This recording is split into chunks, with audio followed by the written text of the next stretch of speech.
नमस्कार दोस्तों, यदि आप UP police, UP triple SC, PCS, railway, SSC या किसी भी प्रतियोगी परीक्षा की तैयारी कर रहे हैं, तो यह वीडियो आपके लिए बेहद महत्वपूर्ण है।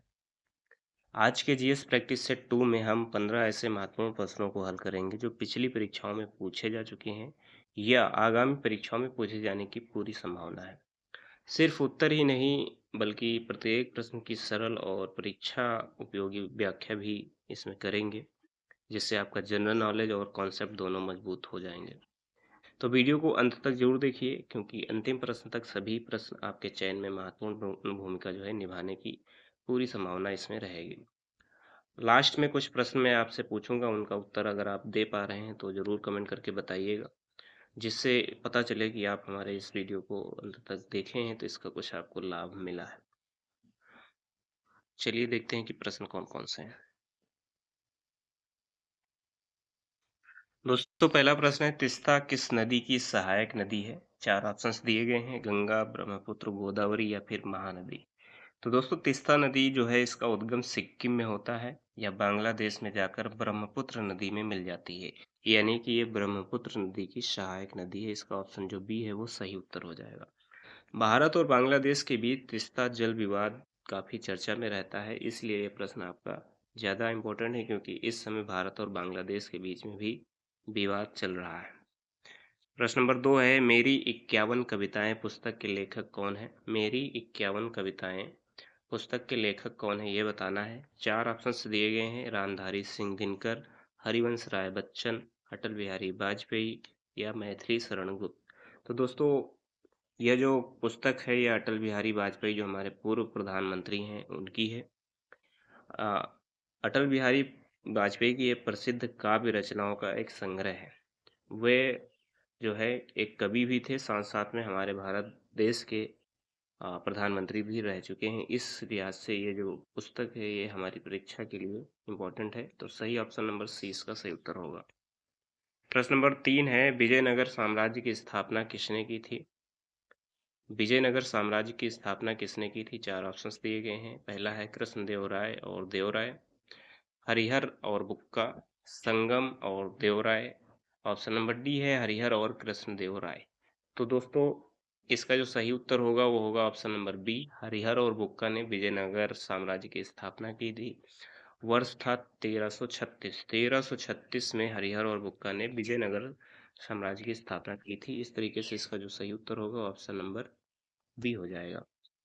यह दक्षिण भारत का एक शक्तिशाली हिंदू साम्राज्य था। तो दोस्तों, इसी तरीके के आपके प्रश्न इस वीडियो में होने वाले हैं। अगर आपको वीडियो पसंद आए तो लाइक करते चलिएगा और कमेंट करके आप अपना उत्तर जो है ज़रूर बताना कि आपने कितने प्रश्न पूरे हल किए हैं। 15 में से 16 में से कितने प्रश्न आपके सही निकले। प्रश्न नंबर 4 है, wings of fire, wings of fire पुस्तक के लेखक कौन है? ऑप्शन है doctor Rajendra Prasad, doctor APJ Abdul Kalam, Vikram Sarabhai या फिर होमी भाभा। दोस्तों, ये बहुत ही ज़्यादा इम्पोर्टेंट पुस्तक है और ये बहुत ज़्यादा परीक्षा में पूछी भी जाती है। विंग्स ऑफ फायर जो है डॉक्टर एपीजे अब्दुल कलाम की आत्मकथा है। ये भी आप याद रखिएगा, कभी कभी पूछा जा सकता है कि ये किस प्रकार की पुस्तक है जो डॉक्टर एपीजे अब्दुल कलाम ने लिखा है। तो ये उनकी एक आत्मकथा है, यानी विंग्स ऑफ फायर पुस्तक के लेखक डॉक्टर एपीजे अब्दुल कलाम है और ये उनकी आत्मकथा है। ठीक है, जिसमें उनके जीवन संघर्ष और वैज्ञानिक उपलब्धियों के विषय में वर्णन किया गया है। तो इसका सही उत्तर ऑप्शन नंबर बी होगा। प्रश्न नंबर 5 है, the child is father of man कथन किसका है? The child is father of man कथन किसका है? चार ऑप्शंस दिए गए हैं, William Wordsworth, Shakespeare, John Keats, Tennyson. चार ऑप्शंस दिए गए हैं, इसका जो सही उत्तर हो जाएगा दोस्तों वो होगा विलियम वर्ड्सवर्थ। विलियम वर्ड्सवर्थ की का एक कथन है, the child is father of man. ये कथन थोड़ा सा इसके विषय में बताते हैं कैसे ये कथन आया। यह इसका जो अर्थ है वो बचपन व्यक्ति के भविष्य का निर्माण करता है। The child is father of man का जो अर्थ है वो है बचपन व्यक्ति के भविष्य का निर्माण करता है। ये कथन किसका है दोस्तों? तो ये कथन विलियम वर्ड्सवर्थ का है। ऑप्शन नंबर ए इसका सही उत्तर होगा। प्रश्न नंबर 6 है, वाद्य यंत्रों में सबसे प्राचीन वाद्य यंत्र कौन सा माना जाता है? वाद्य यंत्रों में सबसे प्राचीन वाद्य यंत्र कौन सा माना जाता है, ये बताना है। ऑप्शंस है सितार, तबला, वीणा या फिर बांसुरी। तो वीणा को सबसे प्राचीन वाद्य यंत्र माना जाता है। वीणा भारतीय संगीत का अत्यंत प्राचीन वाद्य यंत्र है और इसे देवी सरस्वती से भी जोड़कर देखा जाता है। तो इस तरीके से इसका सही उत्तर होगा ऑप्शन नंबर सी, वीणा। वीणा सबसे प्राचीन वाद्य यंत्र है। प्रश्न नंबर 7 है, कोणार्क का सूर्य मंदिर किस नाम से प्रसिद्ध है? ऑप्शन है स्वर्ण मंदिर, श्वेत मंदिर, काला पैगोडा या फिर लाल मंदिर। तो जो कोणार्क का सूर्य मंदिर है इसको काला पैगोडा भी कहा जाता है, यानी ऑप्शन नंबर इसका जो सी है वो सही उत्तर हो जाएगा। काला पैगोडा भी कोणार्क के सूर्य मंदिर को कहा जाता है। ये उड़ीसा में स्थित है। उड़ीसा में स्थित है और इसे यूरोपीय नाविक यानी ब्लैक पैगोडा के नाम से जाना जाता है, यानी काला पैगोडा भी कहते हैं इसको, ब्लैक पैगोडा भी कहते हैं। ये किसने कहा था? तो यूरोपीय नागरिक इसको जो है कहते हैं ब्लैक पैगोडा या फिर काला पैगोडा। प्रश्न नंबर 7 का ऑप्शन नंबर सी सही है। प्रश्न नंबर 8 है, ईयर्स फॉर लाइफ किस कंपनी का नारा है? ऑप्शन है टाटा, गोदरेज, रिलायंस या फिर हीरो। तो इस तरीके के प्रश्न आपके परीक्षा में कभी कभी पूछ लिए जाते हैं, जैसे कि एसबीआई का जो है स्लोगन क्या है, या फिर टाटा का स्लोगन क्या है, रिलायंस का स्लोगन क्या है, गोदरेज का क्या है। तो इसी तरीके से इसका बताना है कि ईयर्स फॉर लाइफ किस कंपनी का नारा है, तो ये गोदरेज का है। ऑप्शन नंबर इसका बी जो है वो सही उत्तर हो जाएगा। गोदरेज का यह नारा है, ईयर्स फॉर लाइफ। प्रश्न नंबर 9 देखते हैं दोस्तों। प्रश्न नंबर 9 क्या है? प्रश्न नंबर 9 है, भारत का प्रसिद्ध शिप स्क्रैपिंग यार्ड कहाँ स्थित है? ऑप्शन है गोवा, गुजरात, महाराष्ट्र या तमिलनाडु। तो इसका जो सही उत्तर हो जाएगा दोस्तों हो जाएगा गुजरात। भारत का जो प्रसिद्ध शिप स्क्रैपिंग यार्ड है वो गुजरात में है। यहाँ पर जहाज़ों को तोड़ने का काम किया जाता है, नहीं, ये जहाज़ों को तोड़ने का एक केंद्र है जो कि कहाँ पर है? गुजरात में है। विश्व के सबसे बड़े शिप स्क्रैपिंग यार्ड्स में से एक माना जाता है यार। तो इस तरीके से इसका सही उत्तर ऑप्शन नंबर बी हो जाएगा। प्रश्न नंबर 10 है, काकतीय वंश का संबंध किस राज्य से था? ऑप्शन है कर्नाटक, आंध्र प्रदेश, तमिलनाडु या फिर उड़ीसा। तो इसका सही उत्तर हो जाएगा दोस्तों, काकतीय वंश का जो शासन था वो तेलंगाना और आंध्र प्रदेश क्षेत्र में था। तो उनकी राजधानी कौन थी? हाँ, वारंगल थी। तो ये प्रश्न जब पूछा गया होगा तो उस समय आंध्र प्रदेश था, यानी कि ऑप्शन नंबर इसका जो बी है वो सही उत्तर हो जाएगा। काकतीय वंश का संबंध कहाँ से है वर्तमान में? तेलंगाना और आंध्र प्रदेश दोनों से है। तो इसमें सिर्फ आंध्र प्रदेश है, तो आंध्र प्रदेश इसका सही उत्तर हो जाएगा। प्रश्न नंबर 11 है, रानी रूपमती का संबंध किस शासक से था? रानी रूपमती का संबंध किस शासक से था? ऑप्शन है अकबर, बाज बहादुर, शेरशाह सूरी या फिर हेमू। तो बाज बहादुर से इनका संबंध था।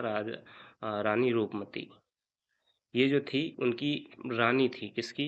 बाज बहादुर की। रानी रूपमती जो थी वो उनकी रानी थी बाज बहादुर की। और इन दोनों की प्रेम कहानी जो है बहुत इतिहास में लिखी हुई है, बहुत लोग पढ़ते हैं, सुनाते भी हैं। तो इसका सही उत्तर ऑप्शन नंबर बी हो जाएगा। प्रश्न नंबर 12 है, सह्याद्री पर्वत किस राज्य में स्थित है? सह्याद्री पर्वत किस राज्य में स्थित है? ऑप्शन है गुजरात, राजस्थान, महाराष्ट्र, पंजाब। तो दोस्तों इसका सही उत्तर हो जाएगा महाराष्ट्र। सह्याद्री जो है वो महाराष्ट्र राज्य में स्थित है। ऑप्शन नंबर सी इसका सही उत्तर हो जाएगा। सह्याद्री पर्वतमाला को पश्चिमी घाट भी कहा जाता है, जिसका जो सबसे बड़ा भाग है वो महाराष्ट्र से होकर गुजरात तक फैला हुआ है। तो पश्चिमी घाट का जो भाग है वो कहाँ से कहाँ तक फैला हुआ है? महाराष्ट्र से गुजरात तक। तो सह्याद्री पर्वतमाला जो है अधिकतर जो है महाराष्ट्र में है। तो ऑप्शन नंबर सी इसका सही उत्तर हो जाएगा। प्रश्न नंबर 13 है, राष्ट्रीय ध्वज में अशोक चक्र का रंग क्या है? लाल, हरा, नीला या फिर काला। तो राष्ट्रीय ध्वज में जो है अशोक चक्र का रंग जो है वो नीला है। ऑप्शन नंबर इसका सी उत्तर हो जाएगा। अशोक चक्र में कुल मिला के 24 तीलियां होती हैं और इसका जो रंग है वो नेवी ब्लू होता है, यानी गहरा नीला। तो ऑप्शन नंबर सी इसका सही उत्तर हो जाएगा। ताइवान का पुराना नाम क्या था? फार्मोसा, सिलोन, बर्मा या फिर श्याम। तो जो ताइवान है, ताइवान पुर्तगालियों ने ताइवान को फार्मोसा नाम दिया था। पुर्तगालियों ने ताइवान को फार्मोसा कहा था, जिसका अर्थ होता है सुंदर द्वीप। तो इस तरीके से जो ताइवान का पुराना नाम हो जाएगा वो फार्मोसा हो जाएगा। ऑप्शन नंबर ए सही होगा। फार्मोसा नाम किसने दिया था, ये भी पूछा जा सकता है, तो पुर्तगालियों ने दिया था। प्रश्न नंबर 15 है, आराम हराम है नारा किसका है? ऑप्शन है महात्मा गांधी, सुभाष चंद्र बोस, जवाहरलाल नेहरू या फिर लाल बहादुर शास्त्री। आराम हराम है किसका नारा है, ये बताना है। तो ये नारा था दोस्तों जवाहरलाल नेहरू का। भारत के जो प्रथम प्रधानमंत्री जवाहरलाल नेहरू थे, उन्होंने देश के निर्माण के लिए परिश्रम का संदेश देते हुए कहा था, आराम हराम है। आराम हराम है किसने कहा था? तो जवाहरलाल नेहरू ने कहा था। ऑप्शन नंबर सी इसका सही उत्तर होगा। प्रश्न नंबर 16 है, भारतीय संविधान के किस अनुच्छेद के तहत बाल श्रम का निषेध किया गया है? ऑप्शन है अनुच्छेद 21, अनुच्छेद 24, अनुच्छेद 25 या फिर अनुच्छेद 32। तो इसका जो सही उत्तर हो जाएगा दोस्तों अनुच्छेद 24 हो जाएगा। ऑप्शन नंबर बी इसका सही उत्तर होगा। अनुच्छेद 24 के अनुसार 14 वर्ष से कम आयु के बच्चों को कारखानों, खानों या फिर अन्य खतरनाक कार्यों में जो है नहीं लगाया जा सकता है। तो इस तरीके से इसका सही उत्तर ऑप्शन नंबर बी अनुच्छेद 24 होगा। दोस्तों अंत में मैं आपसे कुछ जो है प्रश्नों के ना उत्तर पूछने वाला हूं, जो कि मैं इसी वीडियो में पूछ चुका हूं, उन प्रश्नों को बता चुका हूं। तो इन प्रश्नों के उत्तर आपको जो है कमेंट बॉक्स में कमेंट करके बताना है। जैसे कि यहाँ पर दिया गया है, विजयनगर साम्राज्य की स्थापना किसने की थी? ताइवान का पुराना नाम क्या था? अशोक चक्र में कितनी तीलियां होती हैं? आराम हराम नारा किसने दिया था? और बाल श्रम निषेध किस अनुच्छेद में है? इन पांचों प्रश्नों का उत्तर आप कमेंट बॉक्स में कमेंट करिएगा। वीडियो आपको कैसा लगा इसे कमेंट में ज़रूर बताइएगा। अगर अच्छा लगा हो तो लाइक करिएगा, दोस्तों में शेयर करिएगा, और चैनल अगर आपने अभी तक सब्सक्राइब नहीं किया है तो सब्सक्राइब भी कर लीजिएगा, जिससे कि आगे आने वाले वीडियो का नोटिफिकेशन आपको मिलता रहे। धन्यवाद। जय हिंद, जय भारत।